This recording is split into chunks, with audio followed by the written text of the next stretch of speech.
Saudi আরবের পবিত্র নগরী মক্কায় সম্প্রতি বিশাল স্বর্ণের খনির সন্ধান মিলেছে।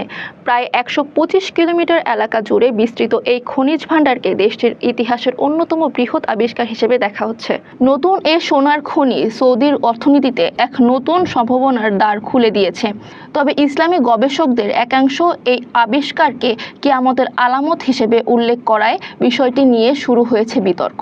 রাষ্ট্রীয় খনিজ কোম্পানি মাদিন জানিয়েছে, মক্কার মানসুরা মানসারা স্বর্ণখনির দক্ষিণাঞ্চলে সাম্প্রতিক অনুসন্ধানে প্রায় ১০০ কিলোমিটার এলাকা জুড়ে উচ্চমাত্রায় সোনার উপস্থিতি শনাক্ত করা হয়েছে। পরীক্ষাগারে বিশ্লেষণ করে দেখা গিয়েছে, প্রতি টন মাটিতে সর্বোচ্চ ২০.৬ গ্রাম পর্যন্ত সোনা রয়েছে, যা আন্তর্জাতিক মানদণ্ডে অত্যন্ত সমৃদ্ধ হিসেবে বিবেচিত।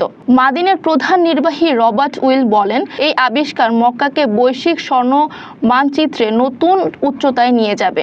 এটি শুধু অর্থনৈতিক সাফল্য নয়, প্রযুক্তিগত ক্ষেত্রেও একটি ঐতিহাসিক অগ্রগতি। বর্তমানে মানসুরা মানসারা খনিতে আনুমানিক ৭০ লাখ আউন্স সোনা অনুমোদন রয়েছে এবং প্রতি বছর প্রায় ২.৫ লাখ আউন্স সোনা উত্তোলন করা হয়েছে। নতুন খনি যুক্ত হওয়ায় উৎপাদন ক্ষমতা আরও বহু গুণে বাড়বে বলে আশা করা হচ্ছে। তবে ধর্মীয় মহলে এই আবিষ্কার নিয়ে দেখা দিয়েছে মতবিরোধ।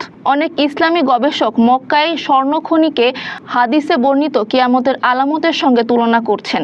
মিশকাতুল মাসাবিহি গ্রন্থে উল্লেখ রয়েছে, ফোরাত নদীর পানি শুকিয়ে গেলে এর তলদেশ থেকে স্বর্ণের খনি বের হবে, যা কিয়ামতের একটি নিদর্শন হিসেবে বিবেচিত হবে।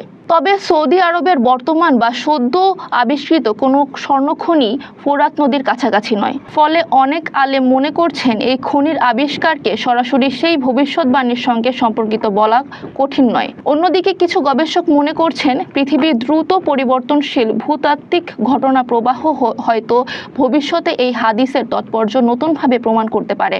অর্থনীতি, প্রযুক্তি ও ধর্মীয় আলোচনার সংমিশ্রণে সৌদি আরবের এই নতুন স্বর্ণখনি এখন বৈশ্বিক আলোচনার কেন্দ্রবিন্দুতে। কেউ একে সৌদি অর্থনীতির আশীর্বাদ বলেছেন, আবার কেউ মনে করছেন এটি হয়তো সময়ের শেষ অধ্যায়ের এক ইঙ্গিত।